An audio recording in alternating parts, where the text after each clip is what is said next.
English translation, 223rd contact. Sunday, 1st May 1988, 09:07 hours. Dear friend, today, I once again have some questions regarding various things, if you have enough time. There is nothing that would call me back urgently.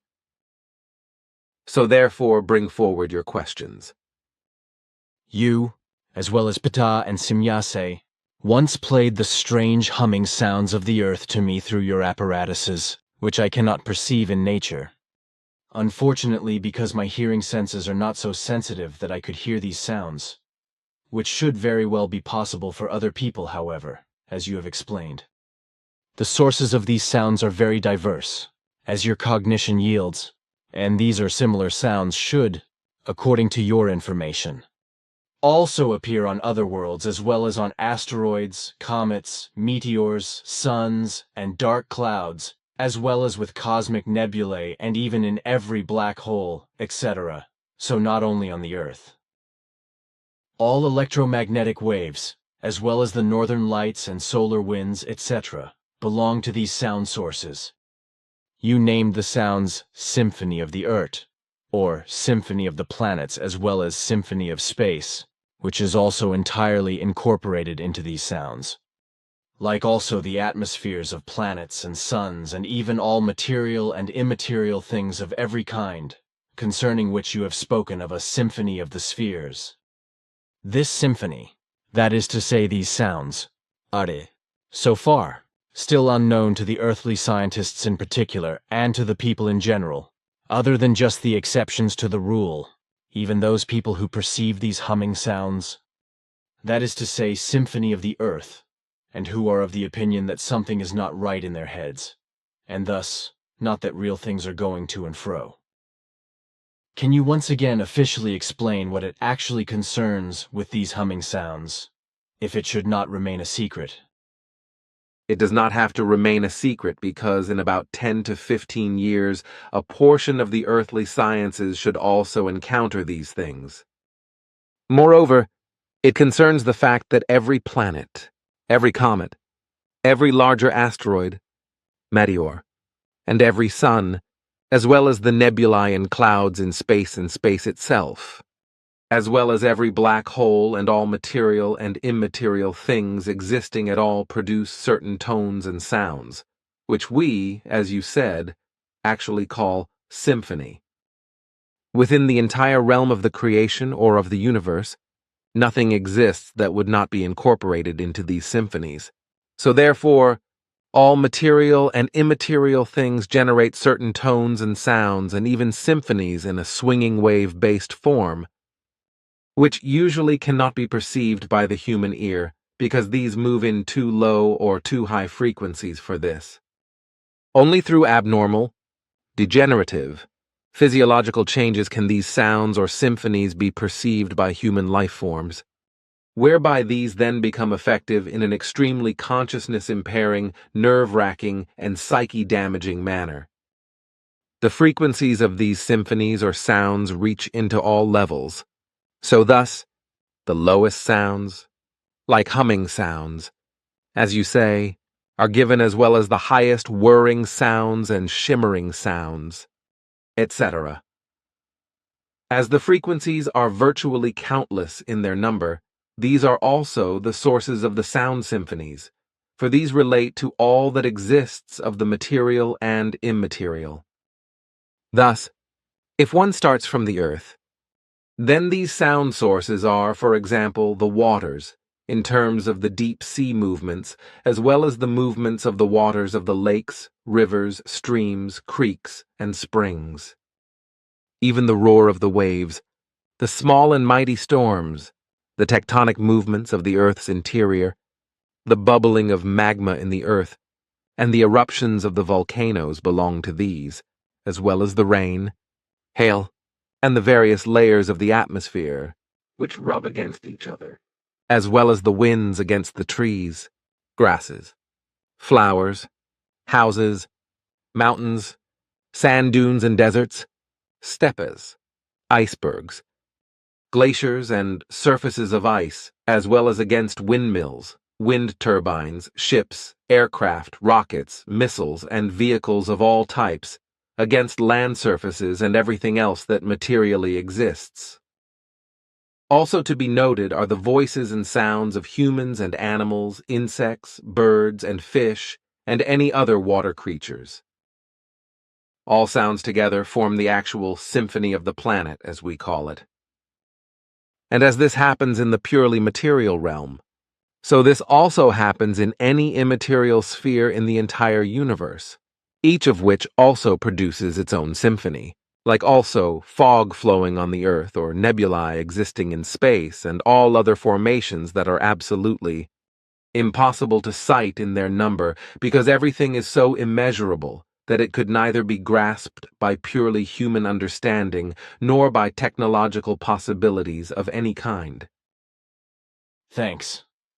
And since we are already at it, I would like to come to speak again on the black hole of our Milky Way, of which we spoke, if I remember correctly, on the 30th of May, 1987. By its attractive force, we do not simply fly with our SOL system uncontrollably out into space, but rather are somehow still held within the Milky Way. There are, indeed, black holes in every galaxy, as you explained, which Symphony and Ptah already said. But in addition to these, there are still the black wanderers, as you call those kinds of black holes that drift through the cosmos. Ptah also said that in this regard, there would be two types. Precisely the black holes that drift wildly through the universe, and then the others that are galaxy-bound and, thus, draw a certain course in or through a galaxy and its surroundings. And all black holes have an attractive force that depends on size, and that reaches up to hundreds or even millions of light-years away. And here, I would now like to ask if also with or in our galaxy, such a wandering black hole exists. A galaxy-wandering black hole, so to speak, if I may name this thing in such a manner. That is a good designation, which I will include in my vocabulary. Yes, there actually is such a black wanderer or wandering black hole in the realm of your galaxy.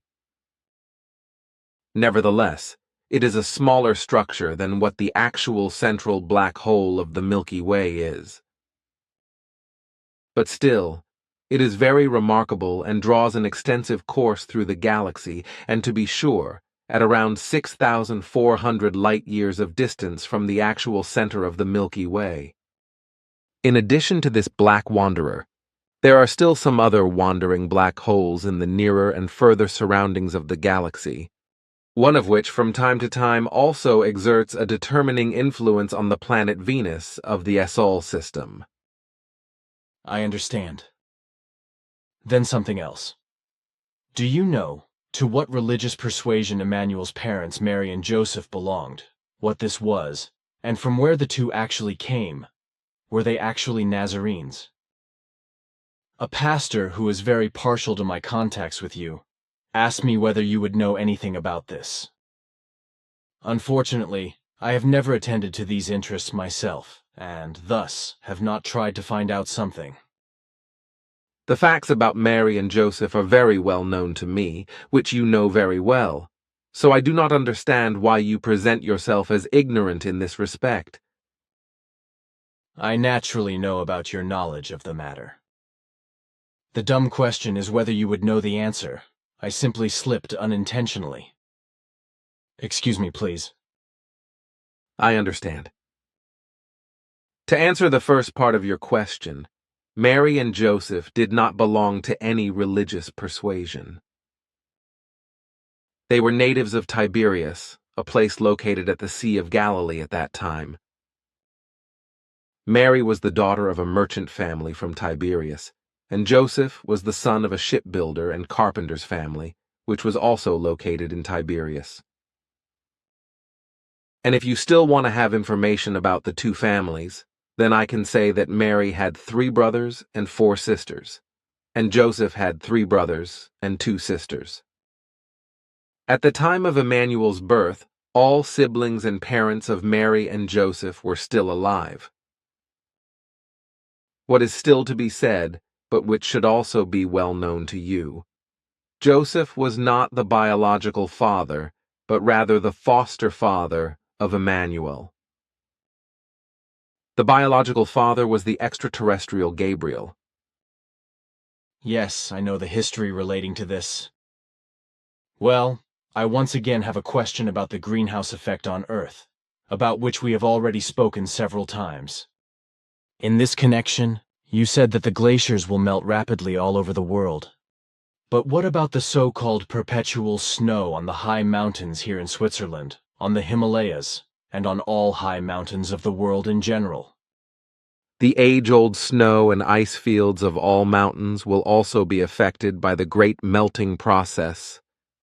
So even the Himalayas, with which you surely also mean Mount Everest, whose masses of ice and snow will have melted away approximately by the year 2030, if the warming process still rises further. As I already explained at an earlier date, however, two factors are involved in this process approximately equally.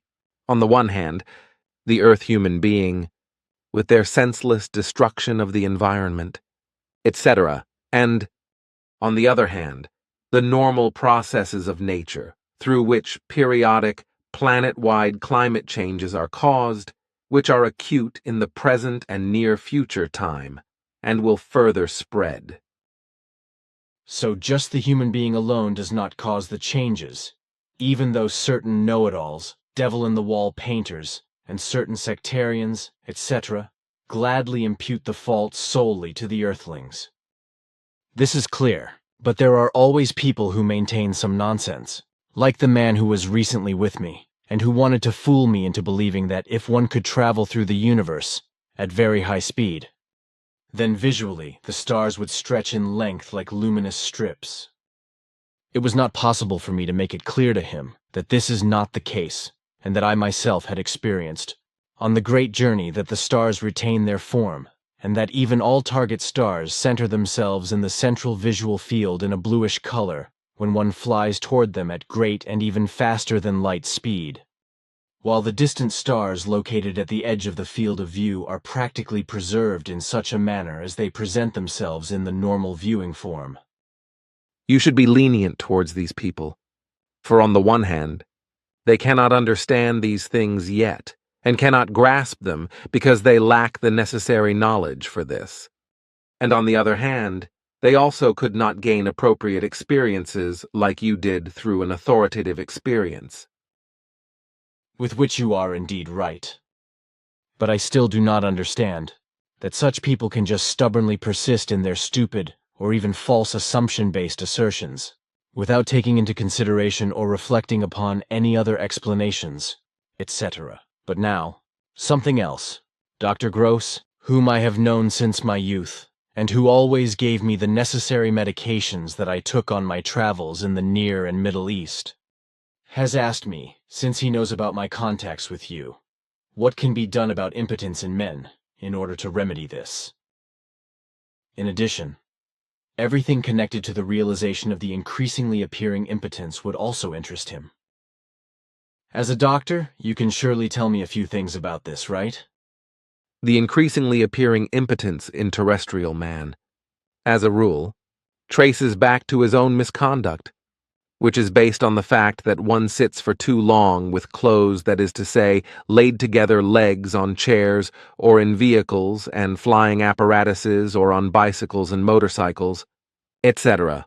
Also too tight underwear and overlinens, by which I mean trousers, contribute to impotence, and to be sure, by sitting for too long with folded or crossed legs, as well as by sitting on saddles and cushions of vehicles and on all kinds of other seats, the testicles of men are heated in such a manner that it very harmfully affects the stability and vitality of the sperm cells, which are impaired by the too great heat to such an extent that they die off. Also, much too warm baths and too hot showers contribute in this wise to impotence in men. Nevertheless, a remedial action can be taken against this, namely by the seats being shaped in such a manner that the testicles lie freely between two seat parts and not on a firm surface, But it must also be ensured that not too tight, but rather no or only very airy underwear are worn, as well as large and airy trousers through which no accumulation of heat arises at and around the testicles, which would warm up the testicles and the sperm cells.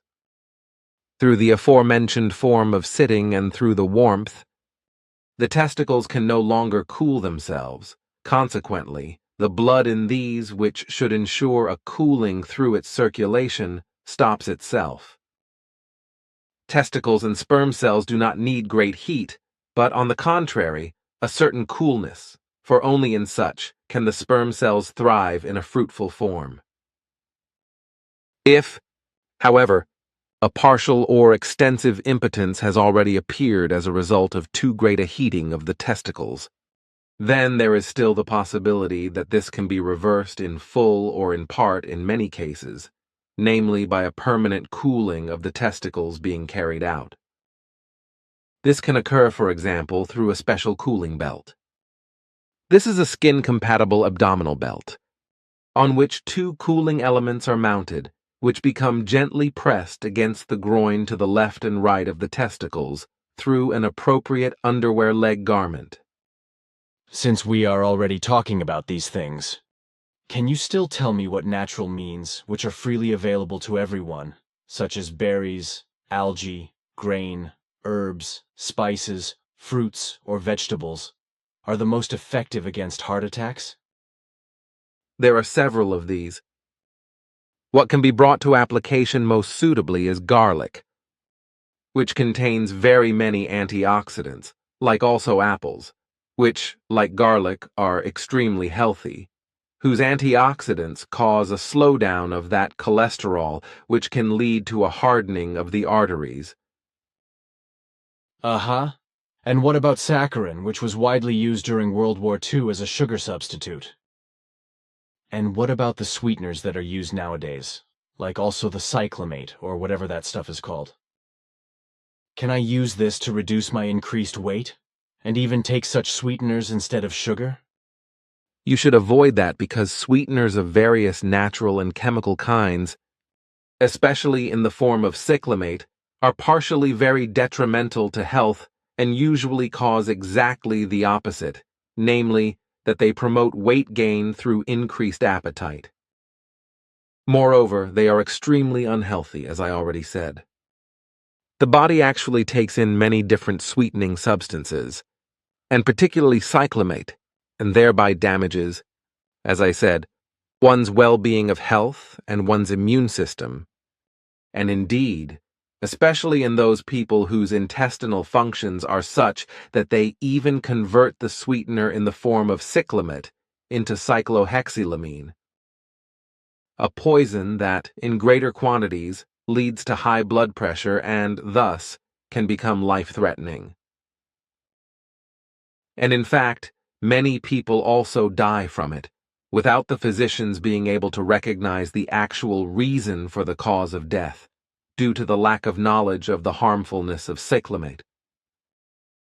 Furthermore, cyclamate also causes damage to the sperm cells, as well as to the testicles of men, by what means impotence can arise. Even in women, damage can occur through sweeteners, and especially through cyclamate, through which infertility results. Moreover, sweeteners of the form cyclamate can produce a carcinogenic effect in men and women, as well as in animals. And what then should those people do, who suffer from diabetes, who can no longer eat anything sweet if that is so? There are completely natural and healthy sweeteners of plants, berries, fruits, and vegetables, which are safe for diabetics. But it must be ensured that they actually are harmless, because some herbal sweeteners are also more or less harmful to health and the general well-being, as well as to the immune system. One would have to know these plants, etc. They are well known, therefore, they do not have to be mentioned specifically. Once again, Then once again, I want to return to what some people claim in reference to a second and third moon of the Earth. Te and Simyase showed me the nearer and further surroundings of the Earth, but I saw nothing of another moon. The two of them only let me see one other planet, but this always only remains on the far side of the Sun and cannot be seen from the Earth. Do you know why such claims about other moons are continuously made? This also applies to other planets that should be located behind Pluto or so, whereby the planet behind the Sun is not meant. You speak of the planet Cathine, which will drift away from the Sol system in the near future and hurry away into space. But now, what concerns the alleged other moons of Earth, these actually do not exist. In the future time, however, at further distances that are to be calculated in several or even many millions of kilometers, new objects will certainly be discovered by earthly astronomers and amateur astronomers, which will then probably also be designated as other moons, which they truly are not, however. With these objects, it will actually concern larger asteroids and meteors, which have several kilometers or even tens, hundreds, or thousands of kilometers in diameter to show. The same is valid for objects, for other, further planets, which orbit outside of Pluto's orbit in the great belt of broken objects around the SOL system, and which will also be discovered one by one in the coming time by the Earth humans. Thanks for the information, which should really make everything clear. But say once, if I may come to speak again on the American warmongering President Bush Jr., of whom you have, indeed, told a few things, if his father's work will continue in Iraq, who will also be a warmonger, and who will let loose the so-called Gulf War from the pile in January of 1991, which then ends in such a manner that Saddam Hussein can perform more mischief. Fortunately, this one will actually only go through one term of office, as you said. For my part, I find it simply outrageous that wars are fought at all, just because crazy, psychopathic, and schizophrenic and, moreover, cowardly and power-hungry people, like certain presidents and dictators, etc., can display their power unhindered and can release their bloodthirsty minions on the peoples or even on the whole of humanity through sheer terrorism and murder. Not just those who act in personal, political, or religious and sectarian, blind fanaticism and in lusts for revenge are to be designated as pure, blinded, criminal, and irresponsible packs of criminals and as terrorists, but also all legally elected heads of state, or those elected through fraud or through coercion and gavolt, being iswornosais, as well as all those who obey their commands in the way that they themselves aus arten to get very badly out of control of the good human nature, and become unscrupulous, emotionless and irresponsible, bloodthirsty and murderous monsters and even actual terrorists. And finally, it must be said that those in power, and indeed, especially those of the industrial nations, also instigate wars and, therefore, expand for years, in order to create work and high-value money in their own country, namely by the fact that because of the warfare in foreign countries, the entire industry in their own country, which works for weapons and weapon systems and their related branches, receives horrendous orders, and thus, unemployment is also prevented through this, as well as the sinking of the cash value, etc. And now, when the Bushes let loose various wars from the pile in the coming time, like in Iraq and in Afghanistan, etc., as you explained, and all this is carried out under the guise of counterterrorism, retribution, and for freedom, peace, and national security, then the maintenance of the arms industry and all that goes with it is also behind everything. Your words can express the truth very well, and in them, the horror that is contained in everything is also visible. But to your question, the warmongering President Bush, as you admirably call him, will bring in his time, as I already explained in previous conversations, very much sorrow, death, and disaster upon the human beings of the earth. Not only will he follow in the footsteps of his father, who is soon coming to power for one term of office, but he will still take this a lot further, whereby we have not yet fathomed, however, all the events and consequences of his psychopathic and domineering power obsession and vindictiveness. But unfortunately, the evils, the destructions, the bloodshed and the murders through wars and other terrors arranged by him will be many. Concerning a second war in Iraq, however, the facts indicate that such an event could arise in the year 2003.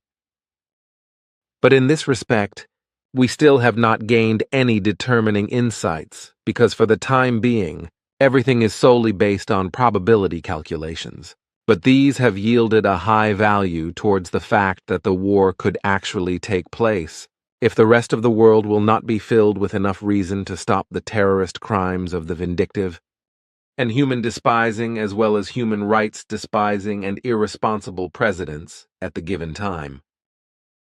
Unfortunately, maniacs never die out. However, this is probably not just the case on Earth, but also on other worlds. But Earth certainly has to have especially major maniacs. But let's speak of something else. A question was given to me, which you can surely also answer for me, without violating a secrecy order that you might have to note. The climate changes on Mars of which Ptah has told me, to what origin do these trace back? On the one hand, the orbit around the Sun plays a decisive role, but on the other hand, there is also a striking correlation in terms of the astronomical behavior as well as the enormous polar ice caps. Concerning which, our dear scientists still maintain that these do not exist. But now, a question in reference to teeth. How is it actually, with you, when teeth are damaged or are no longer available? And what about dental care and dental hygiene of a personal form? We maintain our teeth by sound waves, as this is known to you from your own practical knowledge and your own experience, which is why it seems illogical to me that you ask your question. Evidently, another reason behind this is to be sought than just your interest. Now, once from my side, even as Simyase sometimes took it from you. That is of correctness, for I was asked if you could not give an official answer. I understand. Thus, I have answered the one question for you, while the following has to be said to the others. Our teeth, as well as dental care and dental hygiene, are such that the first teeth, which to my knowledge you call milk teeth, independently cease their functions and fall out, like with the Earth humans. The second renewable teeth are preserved in the best possible way through authoritative cleaning and through healthy and vigorous care. If these become damaged for some reason, which is extremely rare, then the corresponding teeth are removed in a completely painless manner, after which they grow again independently, which traces back to a genetically engineered process that is given through heredity. Repairing defective teeth is not recommended, because often through the materials used for this, more harm than good results, as this is the case with the Earth person, who still uses repair technology that is extremely insufficient, which is why in this respect, among other things, also the need for genetic research exists, which will become a major talking point in the coming time, mainly through the irrational ones who will turn against genetic research and against the application of gene technology in many ways. Nevertheless, as irresponsible as their relevant actions will be against the important and indispensable genetic progress, they will not be able to think about this in their short-sightedness. Then a question in reference to sexual love, which is always confused with real love. How do the causes for this arise? Sexual love. This is evoked body chemically by neurotransmitters such as dopamine and oxytocin, whereby the thoughts are of determining importance, because through these, in a conscious form, the desires are driven into higher or lower forms, which means that sexuality can be controlled by reason and intellect. And indeed, sexual love has nothing to do with true love, which is purely determined by the mind, and which cannot even be equated with the feeling of love, which is also often absent in the case of purely sexual love. And rapists, as well as other sex offenders, like also pedophiles and other child abusers. What is the reason for their inhumane actions and behavior? Either they are pathologically predisposed in this regard, or they can just act unrestrainedly in terms of their desires without exercising reasonable control over these. And can those who are pathologically predisposed be healed? This possibility very well exists. But the Earth human is hardly in a position to do this because it must be accomplished through specific interventions in the brain or in a genetic-related form if the illness is strong in its nature. As a rule, psychiatric measures are not useful. Rather, they lead to relapses because those stricken by the illness deliberately act as though they are cured just to succumb, then, to their uncontrollable urges again. Pure medicinal treatments are also very doubtful, for as soon as the effects of the thought-restraining and desire-restraining substances subside, when the medicines are no longer taken regularly, or when they become discontinued, then the desires break through again, uninhibitedly and uncontrollably. However, all that is not taken into account by the human beings of the earth, especially not by the psychiatrists and psychologists of the fallible ones, who decide on this. They always believe, the better the delinquents can act, that these would be cured and could be set free again or be released from prison on vacation, after which new atrocities then arise from those who are released. But all these responsible persons want to know everything better in their megalomania, and beat all advice into the wind. What shall remain to be done when their answer to everything is wanting to know better than others? That is of correctness. Then I still have one last question for today, after which we can turn to the private matters. Do you know what predatory animal was ever the largest on Earth? So by this, I mean throughout all times up to the actual primeval times, when the first creatures lived on the Earth, in the air, or in the water. The largest predatory being of all times lived in the original seas. A being that, when full grown, was up to 32 meters long, weighed up to 185 tons, and had fins up to 7 meters in length.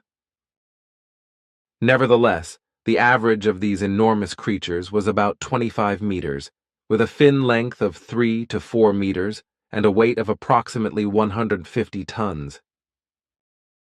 In the future time, indications for this being will be found on Earth by the paleontologists, etc., after which it will then be named Liopleurodon, as I know from a look into the future. Then the predatory dinosaur, Titanosaurus rex, or Giganotosaurus rex, was only the largest predator on the mainland.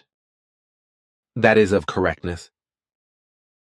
With that, I have asked all questions. So let us turn to the private matters.